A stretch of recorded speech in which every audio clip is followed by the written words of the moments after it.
Amen. Amen. Nous bénissons le Seigneur.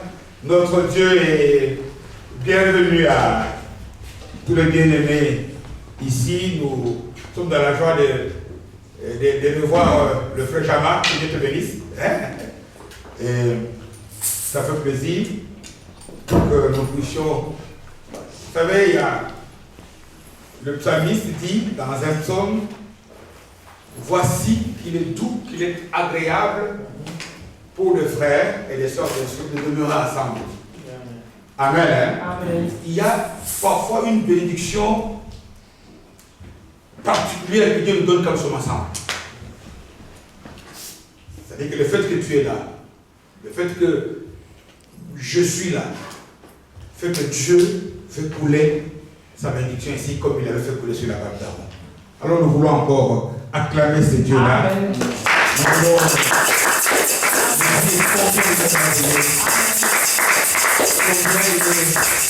combien il est parfait, combien nous l'aimons. Tu peux encore augmenter tout petit peu parce qu'il est digne d'être honoré, digne d'être magnifié. Amen. Amen. Que Dieu nous bénisse une fois de plus, que Dieu bénisse aussi tous ceux à qui le Seigneur fera la grâce d'écouter ce message. Je bénis beaucoup le Saint-Esprit. Pourquoi? Parce que aujourd'hui, la toute première phrase que le Saint-Esprit a soufflé à la modératrice, avant de commencer ce message, c'était, c'est même je crois le premier cantique, c'était donc le terme de ce message d'aujourd'hui. La bonté et la miséricorde de Dieu. Je pense que le premier cantique, c'était, je parlerai de ta bonté, n'est-ce pas? Et ça m'a beaucoup béni. Pourquoi? Parce que Dieu nous montre que c'est lui qui nous parle. Vous savez, depuis le tout premier jour de cette année, Dieu nous appelle à mettre de l'ordre dans notre marche chrétienne. Dans les désordres, on ne peut rien avoir. Beaucoup de gens, parfois, on se pose des questions, on fait des choses, mais il y a un ordre que Dieu a établi pour les choses.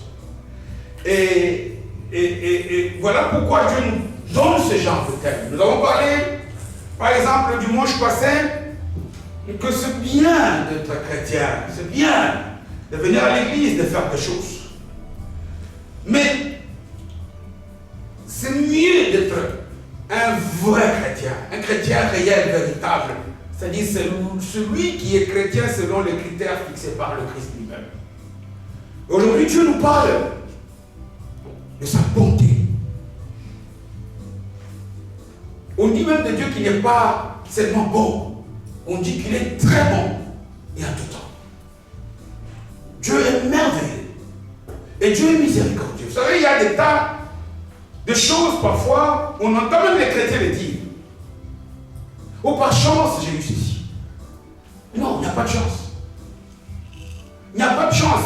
Tu ne peux pas t'imaginer ce que les gens du monde appellent chance. C'est ça la bonté de Dieu. Amen. Amen. Que je puisse parler. Il y a eu des gens comme toi et moi. Ils pouvaient parler, mais tout d'un coup la voix part. Mais toi et moi, on peut parler. Bien sûr qu'il y a encore certaines choses qui nous manquent. Mais Dieu est bon. Et Dieu est miséricordieux. Vous savez, quand on parle de la bonté et de la miséricorde de Dieu, c'est pour moi, même pas pour moi, pour la Bible. Un jour, Moïse a été appelé de Dieu. Il a accompli beaucoup d'exploits avec Dieu. Et puis dans Exode 33, on connaît le passage, à partir du verset 18e, 19e, il dit à Dieu, montre-moi ta gloire. Quelle a été la réponse de Dieu? Dieu lui dit, je ne peux pas te montrer ma gloire parce que personne ne peut me voir, aucun humain ne peut me voir et vivre. Mais je vais te cacher dans les creux des rochers, là tu verras ma bonté. Amen. La face que Dieu peut nous montrer qu'il est Dieu, tant qu'on est encore dans cette chair, c'est qu'on puisse palper sa bonté et sa miséricorde. Il n'y a pas de hasard. Et la miséricorde et la bonté de Dieu sont les deux qualités de Dieu qui renferment toutes les autres qualités, toutes les autres bonnes choses que nous voulons voir et avoir chez Dieu. Parce que pas bon ne peut pas aimer, qui n'est pas bon envers toi. Quelqu'un qui n'est pas miséricordieux envers toi, il ne peut pas être juste, il ne peut pas être fidèle. Toutes ces qualités-là, pour les avoir, elles sont toutes confinées dans deux grandes vertus de Dieu, sa bonté. Jérémie, une fois, il est accablé par les problèmes. Lamentation, chapitre 3e. On connaît ces versets-là. Il dit, lorsque je regarde toutes les souffrances, je l'ai dit avec Momo, il dit, je regarde à ma misère, je regarde à tout ce que j'ai vu comme calvaire. Mon âme est touchée, mon âme souffre. Mais ce qui me donne l'espérance, c'est quoi? C'est que les bontés de Dieu dans ma vie ne sont pas à leur terme. Chaque matin, il me les renouvelle. Que tu puisses ouvrir les yeux aujourd'hui, c'est la bonté de Dieu. Amen. Amen. Que tu puisses chanter, c'est la bonté de Dieu et sa miséricorde. La bonté, c'est quoi? La bonté, en quelques mots, c'est quoi? C'est cette qualité-là que quelqu'un a, que Dieu a toujours vouloir nous faire du bien. Regardez un peu que chacun d'entre nous ici examine un peu sa marche avec le Seigneur. En 24 heures, sur 24 heures, tu mets un chrono. Tu verras que personne ne mérite de voir. La manière dont on se comporte en rebelle. Mais pourquoi on mange? Pourquoi parfois il nous guérit des maladies? Pourquoi parfois il nous évite des accidents? C'est parce qu'il est bon. Voilà pourquoi je parlerai toujours de sa bonté et de sa miséricorde. La miséricorde, vous voyez, dans le mot miséricorde, c'est un mot qui vient du latin où il y a le mot misère et cœur, corps de cœur. C'est-à-dire que quelqu'un qui ne peut pas voir quelqu'un dans la souffrance. Et je nous ai déjà dit une fois que quand tu souffres, ce n'est pas moi, Jacques l'a dit. Quand quelqu'un est tenté par le mal, qu'il ne dise jamais que c'est Dieu qui le tente. Dieu n'est pas tenté par le mal. Tout le mot qui nous arrive, ce n'est pas. L'épreuve n'est pas un mal. Quand tu demandes à frère Aaron, frère Manassé qui va encore peut-être à l'école, quand on lui pose des épreuves, il peut dire oh ça fait mal. Mais non, mais c'est pour qu'il devienne bon. Quand Dieu nous fait passer par une épreuve, c'est parce qu'il veut nous faire amener à une étape supplémentaire, une étape plus élevée que l'étape. Tandis que le mal, ce qui nous fait souffrir, ce qui crée des divisions entre les gens, ça vient du diable, du tentateur. Parce qu'on dit qu'il a été meurtrier depuis sa création. Donc, aujourd'hui, nous allons donc parler de cette bonté de Dieu-là, de la miséricorde, qui Dieu nous l'accorde même, quand on ne l'a pas demandé. Mais ici, le but du message, c'est plus pour chercher à l'expérimenter en tout temps. Amen. Amen. Dieu est esprit, mais Dieu passe par des humains. Je veux voir la bonté de Dieu, j'écoute ce message. Tu veux voir la bonté de Dieu en tout temps et sa miséricorde, écoute ce message. Mais avant toute chose, comme nous le faisons, je demanderai qu'on ne parle pas de bonnes habitudes. Quand nous lisons la première parole, le verset principal, ceux qui le peuvent, ceux dont la santé ne fait pas défaut, nous pouvons nous mettre debout pour lire le passage dans le deuxième livre de Samuel, au chapitre 2. Amen. 2 Samuel.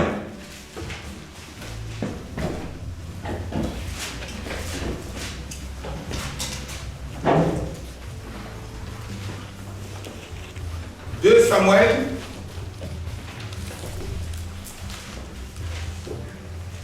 au chapitre 9e. On va lire un long passage, on va voir où est-ce que le Saint-Esprit va vouloir qu'on s'arrête. Deuxième livre de Samuel, au chapitre 9e, et nous lisons la parole de Dieu à partir du premier verset. Il est écrit ceci. David dit, le roi David, reste-t-il encore quelqu'un de la maison de Saül, le roi Saül, pour que je lui fasse du bien à cause de Jonathan?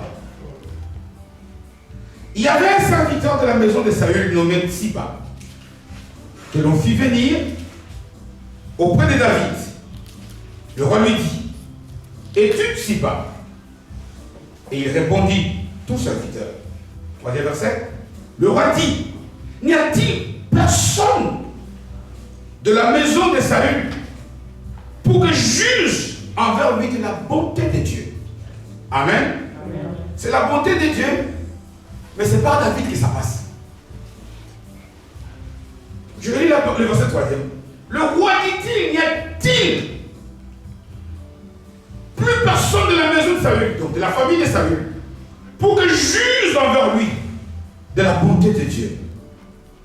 Et Ziba répondit au roi, il y a encore un fils de Jonathan. Jonathan, c'est le fils au roi Saül, perclus de pied, c'est-à-dire boiteux, handicapé.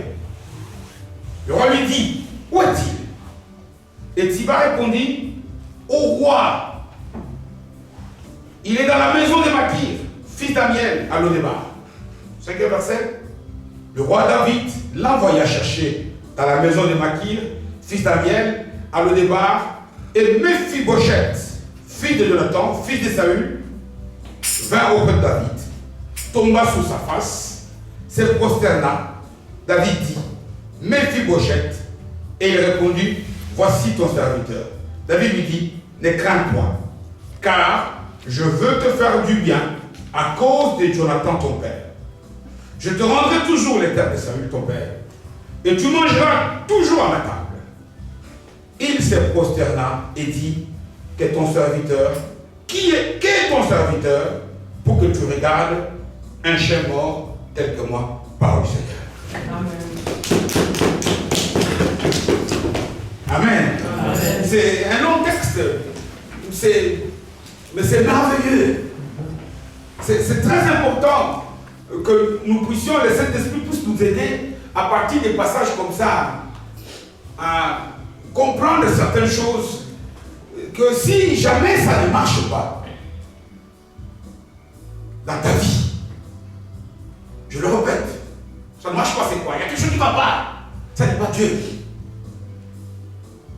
Jésus a tout accompli en ce qui concerne la part de Dieu sur la croix. Voilà pourquoi on dit que l'œuvre de Jésus est une œuvre achevée. Il a clôturé. Il dit, avant d'expirer, j'ai tout accompli. Et très souvent, quand il y a des choses qui nous manquent, c'est la part de l'homme, la part de l'humain, la part du chrétien, la part de l'enfant de Dieu.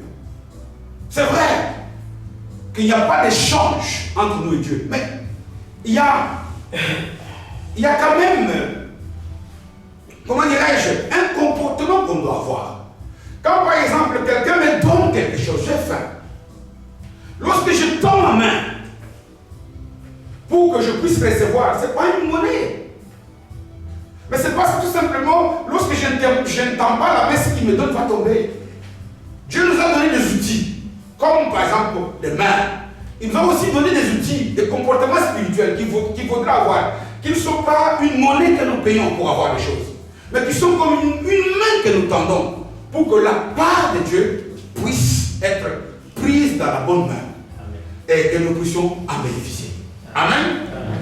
Et avant que je ne puisse vraiment essayer d'analyser, lorsque je réfléchissais par rapport à ce que j'ai vu, par rapport aux leçons que le Saint-Esprit m'a inspiré dans le message d'aujourd'hui, Dieu m'a parlé des tas de choses, notamment en ce qui concerne la vie en général. La vie en général. La vie, moi et toi. Il y a des vérités que nous devons savoir et que nous devons graver dans nos cœurs. C'est que ce que tu es aujourd'hui n'est pas nécessairement ce que tu seras demain. Amen. Amen. Amen. Parce que parfois nous avons tendance à penser, mais moi non. Mais non. Ce que tu es aujourd'hui, ce n'est pas nécessairement ce que tu seras demain. Et nous commettons beaucoup de fautes par rapport à ça. Oh non. Ou puis parfois quelqu'un te dit, bon, moi je suis condamné. Tu n'es pas condamné. Si tu es condamné, c'est pas toi-même. Tu peux être aujourd'hui l'objet de moqueries. Tu peux être aujourd'hui te voir petit. Mais demain tu peux être grand. Sans que tu lui fasses beaucoup d'efforts. On va le voir ici, dans ce texte. Une personne partie de rien, oubliée. Et d'ailleurs, même avant ça, nous verrons aussi que la vie, nous devons savoir que la vie peut changer en bien ou en mal. Et nous devons le savoir. Nous devons marcher à ces choses-là. Mais ce que tu seras demain, en bien ou en mal, ça c'est la deuxième vérité, dépend des choix que tu opères aujourd'hui. Combien de fois on s'est dit, des mois plus tard, des années, si j'avais fait ceci, si j'avais écouté, les si j'avais de demain sont les conséquences des décisions que tu prends maintenant. J'ai toujours dit, même ne pas décider est une décision. Donc tu as décidé de ne pas décider. Je veux dire quoi? Tu es mal aujourd'hui. Si toi tu crois que le mal c'est que tu vas rester, tu as décidé comme ça, tu seras le même mal. Nous pouvons changer. Qui ne connaît pas le livre de Samuel ici, Samuel le prophète, qui ne connaît pas l'histoire de sa mère, quand on lit le premier livre, avant qu'il ne puisse savoir comment il a souffert. Parfois quand nous lisons, dans la parole on ne sait pas. La parole est écrite, quand je parle, ce que je dis et ce qui est écrit, c'est souvent différent. On peut dire beaucoup de choses écrites peu. Imaginez-vous, la mère de Samuel ici, elle était humaine pour moi et toi. Mais toutes les souffrances qu'elle a connues là, mais un jour, elle a composé un cantique pour dire, Dieu, j'ai compris que toi tu es capable de tirer les pauvres de la poussière et de faire asseoir à l'état de grand. Amen. Amen. Je ne sais pas si aujourd'hui tu te vois comment. Petit, pauvre, mais demain ça peut changer. Il suffit d'y croire que tout est possible avec Dieu. Vous savez, il y a le sage Salomon. Il nous dit dans le livre d'Ecclésiaste, chapitre 9, verset 4, il dit, pour tous ceux qui vivent, il y a encore de l'espérance. Parce qu'un chien vivant vaut mieux qu'un lion mort. Un lion peut faire peur, quand il est mort, c'est rien, papier. Mais un petit chien bulldog comme ça, vivant, tout le monde rentre ici, nous pouvons avoir peur. Amen. Pourquoi? Parce que mieux vaut être vivant, parce qu'on aspire, il y a beaucoup de l'espérance. Demain appartient à Dieu. Ça peut changer, ça appartient à Dieu, mais tout est fonction des choix que tu prends. Et parmi ces choix que nous prenons, le choix le plus grand, le plus déterminant, c'est que tu es en alliance avec qui? Qui sont tes partenaires? Tu passes ton temps avec qui? Amen. C'est très important ce que j'ai dit. Ce sont des leçons où j'ai dit, si tu commences à dire, oh non mais regarde tel, tu l'envies, tu jalouses. Oh peut-être lui a la chance, c'est pas la chance. Ça fait partie, il a compris que moi je suis petit aujourd'hui, demain je vais devenir grand. Attention, le verset aussi près, on peut être grand aujourd'hui et devenir petit demain si on fait des mauvais choses. Paul dit, attention à celui qui est debout, qu'il fasse gaffe, parce que demain il peut s'écrouler, n'est-ce pas? Il peut être trébuché. La vie change. La vie est cyclique. Il y a des hauts, il y a des bas. Il y a des périodes de bonheur et des périodes peut-être de souffrance. C'est la vie qui est, on ne peut pas changer. C'est déjà fixé, je l'ai dit, depuis la sortie de l'arche. Dieu dit, je ne vais plus frapper la terre et l'humain que j'ai créé, mais il a dit, il a fixé que dans la vie, il y aura l'hiver, il y aura l'été. C'est-à-dire qu'il y aura le bien, il y aura le mal. Il y aura des hauts et des bas. La vie est en dents de scie. La vie humaine n'est pas une ligne droite, continue. Non, la vie tantôt c'est le sourire, parfois demain tu peux. Le sage aussi le dit, il dit, il y a un temps pour toutes choses. Amen.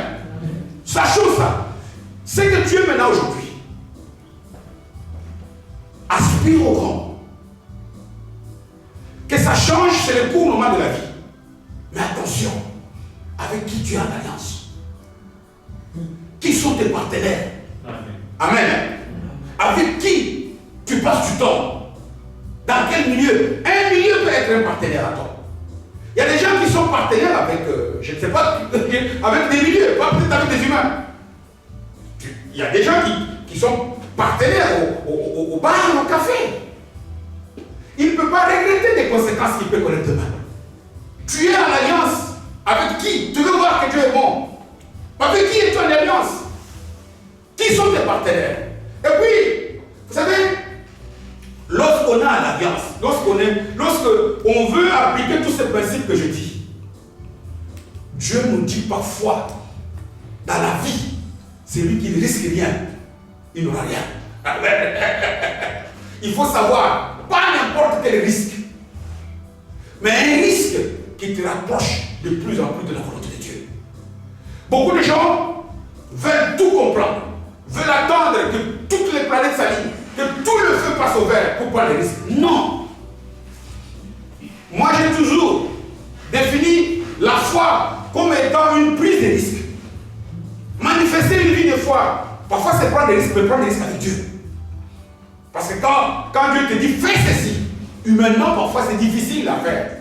Mais si tu le fais par rapport à la volonté de Dieu, sache que ta situation peut marcher.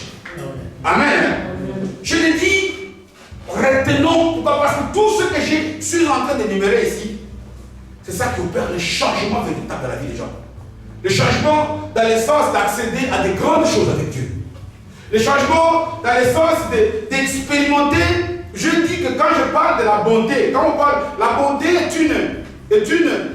Beaucoup de gens parfois on confond la bonté et la beauté. Oh c'est beau, oh c'est bon. La beauté c'est plus, c'est que nous voyons aux yeux. La beauté est plus visuelle, externe. Tandis que la bonté, c'est beau. Ça, c'est ce qui est interne. Quelqu'un peut être vilain des yeux, mais bon dans le cœur.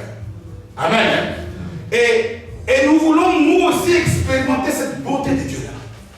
Et je l'ai dit et je le répète, quand toi tu dis, Dieu est bon, c'est qu'il t'a manifesté beaucoup de choses de par sa nature en même temps. Il t'a montré qu'il est fidèle, il t'a montré qu'il est juste, il t'a montré qu'il t'aime, il t'a montré qu'il est compatissant, qu'il est empathique, qu'il a toutes les bonnes vertus dont tu as besoin là. Quand tu les as beaucoup, au lieu de parler beaucoup, dis Dieu est bon. Quand David dit Dieu est bon, lisez les noms des psaumes, lisez combien cet homme, et nous allons voir pourquoi il a compris que Dieu est bon. Et l'un des passages qui nous montre que ce monsieur est très bon comme ça. C'est sa reconnaissance envers Dieu. Pourquoi? Parce que parfois, deux thèmes, deux lignes de conduite cette année 2021. Un, mettre de l'ordre. Deux, être reconnaissant. Nous avons tenu, malgré cette pandémie, nous sommes pratiquement à la fin du mois d'octobre. Combien moi, je parle de moi, j'ai manifesté un peu de la gratitude envers Dieu. Parce que s'il y a des choses qui manquent par rapport à ce que j'ai, même le souffle de vie, il y a des gens qui sont sous assistance respiratoire maintenant, et qui étaient beaucoup plus soignés, qui ont plus beaucoup plus de soins que toi, d'éviter d'attraper la maladie. Ne pense pas que c'est parce que tu portes le masque. Non, c'est la bonté de Dieu. Amen. Ne pense pas, même parfois, la bonté de Dieu, parfois, elle est. Parce que nous voulons voir que Dieu est bon par rapport à ce que nous avons vu. Mais qui sait si en venant aujourd'hui ici, tu aurais pu faire un accident, mais Dieu te l'a épargné. Parce que tu ne l'as pas vu, tu ne le vois pas. Et c'est ce que nous voyons ici, dans ce texte. C'est long texte. Et j'aimerais que chacun d'entre nous, nous puissions nous remémorer de toutes les vérités que j'ai données ici. Ne pense pas que Dieu est le seul à avoir les hauts et les bas. Ne pense pas que c'est le haut, mais pourquoi toujours lui? Non. Nous le voyons dans les textes ici, il y a deux acteurs principaux. Tout commence très bien avec le premier acteur qui a un nom bizarre. Je ne sais pas si beaucoup ici parmi les jeunes chrétiens connaissent ce nom-là. Mephibosheth. Mephibosheth, c'est comme toi, comme moi. La grâce de Dieu a fait qu'il est né fils d'un prince. Son papa, c'est Jonathan. Il est fils de prince. Son grand-père, c'est Saül. Son grand-père est sur le trône d'Israël. Il est roi. Imaginez-vous, savez-vous que parfois,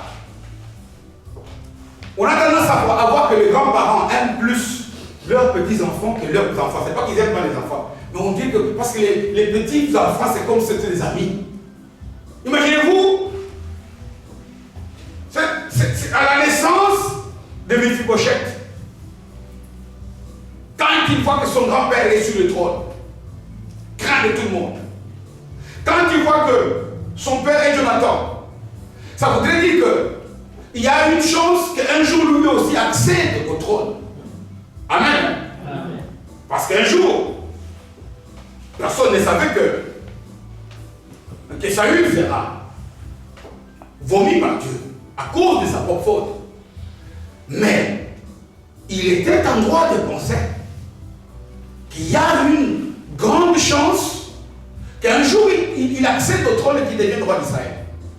Non seulement qu'il devienne roi, allez visiter, il y a parmi nous ici, c'est qui a été voir le palais du roi? C'était David qui a été, c'était qui? Non, frère, j'ignore, je pense. David, je pense. Vous allez à Bruxelles, au palais du roi, je me souviens très bien. Regardez, quand tu vis dans un palais, regardez la vie. C'est des gens qui, eux, vivent dans l'opulence. Il y a des bonnes. Ils ne connaissent pas ce que c'est que la souffrance humaine ici. Mais un jour,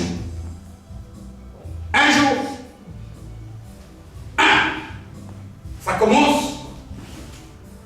Son grand-père perd la royauté. Mais généralement, il pouvait perdre la royauté et laisser la royauté toujours dans sa lignée. Non, Dieu choisit dans la famille de quelqu'un d'autre, Isaïe. Et dans la famille, il choisit quelqu'un qui était abandonné par ses parents. Voilà pourquoi je le dis ici, c'est que nous sommes aujourd'hui, c'est parce que nous serons demain. Amen. Lui qui pouvait espérer avoir mieux, il est dans la cave. Mais c'est lui qui ne pouvait pas, un jour, imaginez-vous, quelques temps avant que Samuel ne puisse venir chez le père de David pour lui dire, Dieu t'envoie comme roi, même dans un rêve. S'il rêve comme ça, il se réveille, il dit non, ça c'est pas possible. Il raconte à ses frères, j'ai fait un cauchemar aujourd'hui. J'ai fait un mauvais cauchemar que j'ai accédé au trône. Alors, Saül perd ce poste, le poste revient à David. Mais un jour, comme on dit, les gens du monde aiment le dire, le malheur ne vient jamais seul. Saül va à la guerre avec le papa de Méphibosheth et son oncle, donc son frère. Ils sont tués. Son grand-père est blessé. Il se suicide. Mort. Il est toujours en train de descendre. Et comme il était une coutume à l'époque, quand vous prenez la royauté d'une famille comme ça, toi qui accèdes au trône, tu dois éliminer tous les gens de cette famille-là pour éviter qu'un jour ils viennent réclamer leur trône. C'est ainsi que tous les gens de la famille de Saül avaient été tués. Sauf Méphibosheth ici, qui lui a eu la grâce. Pourquoi? Parce que sa nourrice l'a prise et a fui avec pour aller cacher de peur que lui aussi soit tué. Il avait 5 ans. Mais en fuyant avec lui, malheureusement, dans la précipitation, il trébuche. Le petit de 5 ans tombe et il se casse les jambes. Il devient maintenant boiteux, donc handicapé de 2 pieds. Et c'est ainsi qu'il court avec la grâce de Dieu, il y a des soins. Il reste caché là où il était à l'étranger. Lui qui vivait dans l'opulence, il se trouve caché Et je vous dis que lorsque nous lisons la littérature chrétienne, à l'époque, être handicapé était signe, les handicapés étaient très maltraités. Pourquoi? Parce qu'on considérait que c'était un sort. Hein? C'était peut-être des gens qui avaient un mauvais sort sur eux. Les handicapés, les lépreux, c'est des gens qui n'étaient pas tellement considérés dans la vie. Les non-voyants, des gens comme ça. Imaginez-vous, ils quittent du sommet, le voici handicapé à l'étranger en souffrant. Mais chose sérieuse commence, c'est quoi? C'est que lorsque nous lisons le premier livre de Samuel, nous voyons que David, le roi David, il s'était noué, à l'époque, avant que lui ne puisse accéder à la royauté, il s'était noué d'une amitié très profonde avec le papa de Mephibosheth, donc Jonathan. Ils étaient très amis qu'ils avaient conclu une alliance que un jour, la personne qui va partir, la première, l'autre s'occupe de la famille. Amen. C'est très facile. J'ai parlé tantôt des alliances. Les alliances, ce n'est pas tout simplement des contrats qu'on signe. Nous ici, nous sommes en alliance avec les humains, nous n'avons pas signé des brouillés. Être en bonne relation avec des gens, ça compte. Chercher à avoir une bonne réputation. Je me souviens encore de ce que, oui, le témoignage que je crois la sœur Stéphie a donné par rapport à sa rencontre avec un de ses collègues en Allemagne. Une bonne réputation, ça compte. Ça a compté notamment pour le roi Salomon devant la reine. Quand la reine est venue, il dit: ah, je suis venu parce que ce que j'ai vu de toi, c'est peu par rapport à. Non, ce que j'ai vu, c'est beaucoup par rapport à ce que même j'ai entendu. Regardez que cet enfant, enfin, devenu homme, beaucoup de temps après, ce jour, David se souvint que, ah, j'étais en alliance avec Jonathan. J'étais en alliance avec Jonathan. Et nous nous étions échangés des paroles avec lui. Pour que la personne qui va rester en vie, si une mère, qu'elle s'occupe de la famille de celle qui va partir. C'est ainsi qu'il se souvint et il pose la question du palais: quelqu'un connaît-il s'il y a encore sur cette terre un descendant de la famille de Saül? C'est plus facile de le dire. Ici, il y a aussi une leçon que je voudrais nous donner. Ou pas moi, mais cet esprit par ma bouche. Que vaut la parole que toi tu donnes aux gens? Quand tu as dit, écoutez, ici aujourd'hui, est-ce que David est roi, il est chef, mais il s'est souvenu de l'alliance qu'il avait conclue avec Jonathan, le père de Mephibosheth. C'était des paroles échangées. Combien de fois parfois, lorsque nous sommes dans l'émotion, on proclame des choses, même par rapport aux hommes ou par rapport à Dieu, mais le moment venu, on oublie. Que vaut la parole que toi tu donnes aux gens aujourd'hui? Quelle importance tu donnes à tous les engagements que toi tu as pris envers les autres? Ce jour-là, tu étais en difficulté. Ce jour-là, tu étais prêt à faire des grandes déclarations. Aujourd'hui, la circonstance est là, c'est ce message. Est-ce que tu te souviens de ce que tu avais dit? David, lui, s'est souvenu. Si David ne s'est pas souvenu, cet homme n'allait pas voir la bonté de Dieu. Amen. Amen. Si David a oublié le pacte qu'il avait fait avec le père de Mephibosheth, la bonté de Dieu était disponible. Mais celui qui était disponible, c'est David. Beaucoup de gens souffrent aujourd'hui parce que tu ne tiens pas à tes engagements. Parce que tu ne te souviens pas des pactes que tu avais conclus avec les autres. Des engagements que tu avais pris. Vous savez, David dit, je pense que sauf 50-51 comme ça, il dit, Dieu ne nous demande rien. Mais si tu fais un vœu à Dieu et que tu n'honores pas ton vœu, tu as péché. C'est comme par exemple, aujourd'hui nous avons dit, les dimanches, Dieu peut, on fait le culte à midi. Ce n'est pas Dieu qui nous a dit ça. On peut voir des êtres qui nous a dit oui, d'accord. Mais c'est un vœu, une alliance. Alors à midi pile, le culte commence. Amen. Amen. Le respect des paroles données, le respect des accords, le respect des alliances, le respect des engagements que nous avons pris. Mais le respect se manifeste par quoi? Le respect, David ne s'est pas contenu tout simplement de dire, oh, je veux conclure une alliance. David ne sait pas qu'il y a encore un descendant de Jonathan. Mais David entreprend des démarches pour voir s'il y en a. Non seulement se souvenir des engagements, mais entreprendre des démarches, faire des choses. Parce qu'il se met à demander dans tout le palais. C'est lui qui ne fait rien. Vous savez, Dieu est en paresse. Ce n'est pas moi qui l'ai dit. L'Épître aux Hébreux. Il dit, Dieu n'aime pas les paresseux. Voilà pourquoi tout autour du trône, il y a des séraphins qui sont des anges de boules de feu. Dieu, il laisse Adam et Ève dans les jardins. Mais il leur dit, cultivez et gardez. C'est-à-dire travailler. Parce que si tu ne travailles pas, tu peux être dans le jardin d'Éden. Mais si tu ne cultives pas, tu n'auras rien. Il faut entreprendre des choses. Nous avons des alliances, quand je dis nous avons des alliances, parce que l'alliance la plus grande qu'un humain puisse avoir, c'est celle avec Dieu.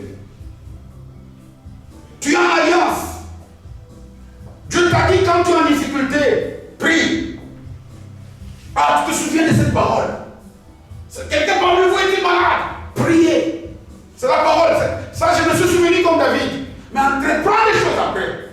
Ne te limite pas tout simplement aux paroles. Tu as prié, tu as jeûné. Mais tu fais quoi après? Tu cherches du travail. Tu cherches, je ne sais pas moi ce que tu cherches. Tu cherches la santé. Quelqu'un cherche la santé. Il s'est souvenu des engagements qu'il a avec Dieu. De jeûner, de méditer la parole. Mais après, il ne faut pas rester couché. David s'est mis à entrer. Soyons actifs.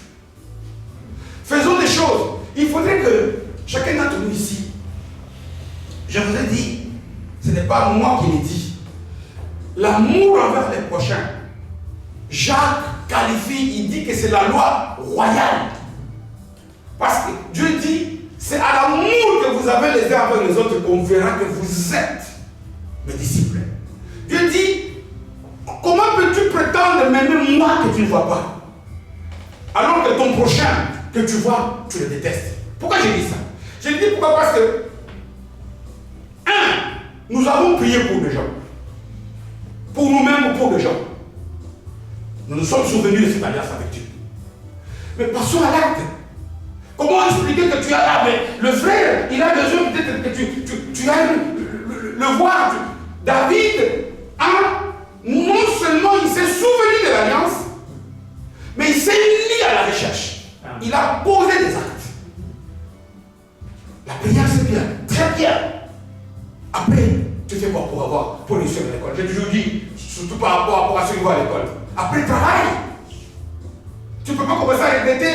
J'ai vu par exemple, nous avons critiqué beaucoup un bien-aimé ici qui avait commencé avec des notes très faibles. Comme ça, en français, comme c'est quoi? Art ou quoi? Mais ce matin, hier, je vois une note qui sort 10 sur 10. Ce matin, avant de venir là, tu viens au culte en rigolant, 10 sur 10 en cause. Bravo, tu as travaillé. J'avais déjà pris des rendez-vous avec Madame Lachette pour aller voir qu'est-ce qui fait que ce monsieur, en cause, il n'a que des 4 comme ça. 10 sur 10 ce matin. Je l'ai vu sur la porte. Lui-même n'a même pas encore vu ça. Tu as travaillé. Tu as peut-être prié, c'est bien. Soyons actifs. Actifs à l'église. Tu vas avoir, comment dirais-je, des bons résultats. Souviens-toi que tu as une alliance avec Dieu. Prie. Et puis après, passe, tu cherches du travail. Pause. Dieu nous fait réussir dans ce que nous entreprenons. Josué 1:8, il dit quoi? Que cette parole ne quitte pas ta bouche. Médite-la jour et nuit. C'est ainsi que tu vas, je continue avec mon mot, que tu vas réussir dans tes entreprises. Si tu n'as pas d'entreprise, si tu ne fais rien, tu n'auras rien. Dieu fait réussir les actes que nous posons. Ici, dans cette histoire, Dieu avait un plan pour manifester sa bonté à cet homme. Mais regardez que cette bonté-là, parce que Dieu passe par les instruments humains. Je vais commencer à prier pour que Dieu me révèle celui par qui Dieu fait passer ma bonté. je n'ai pas encore parce que cette personne n'agit pas. Amen. Elle doit agir. J'ai toujours dit, les calculs est simple. Si tout le monde fait du bien, tout le monde aura du bien. C'est parce qu'il y a un nombre limité de gens qui font du bien que les gens parfois manquent.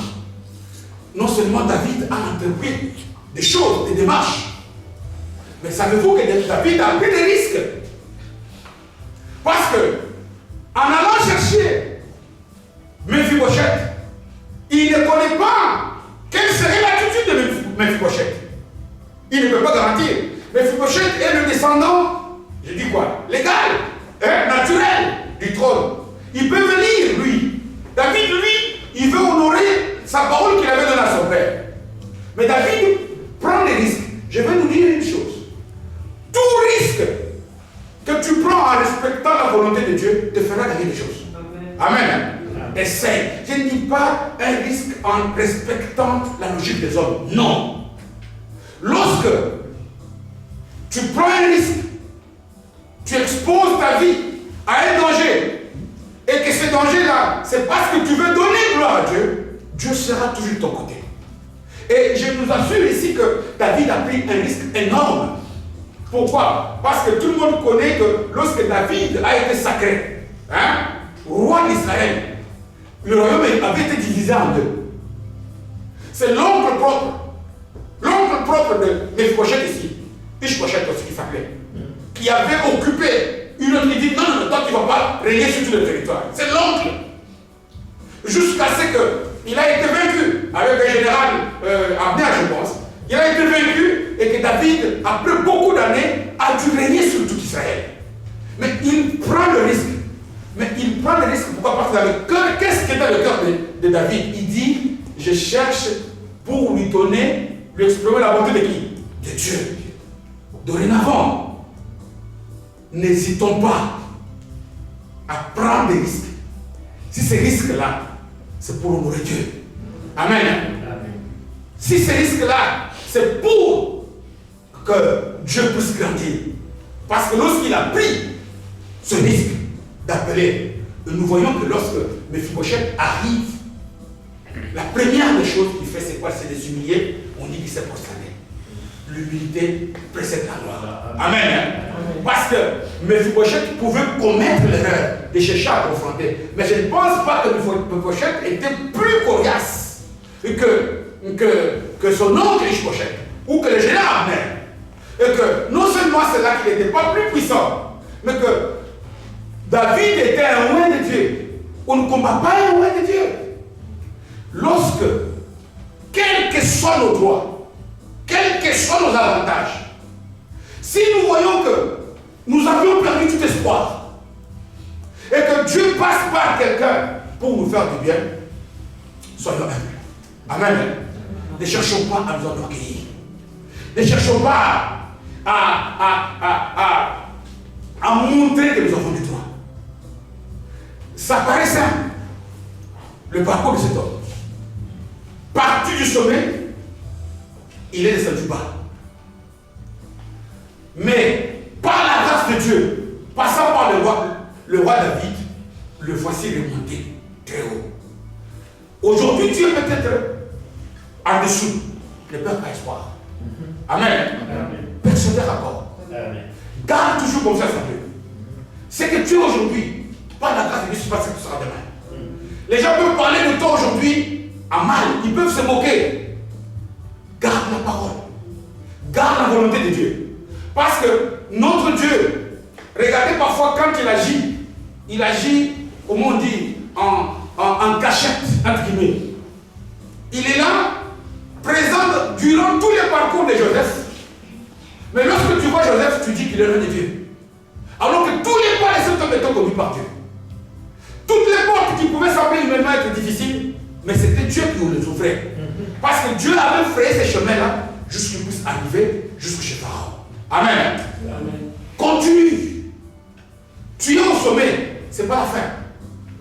Tu peux chercher encore à atteindre à votre sommet. Parce que notre Dieu est celui qui nous amène de gloire en gloire. Et ne te contente pas de subir, de te dire je suis arrivé. Non. Va encore plus haut. dans tout ce que tu fais.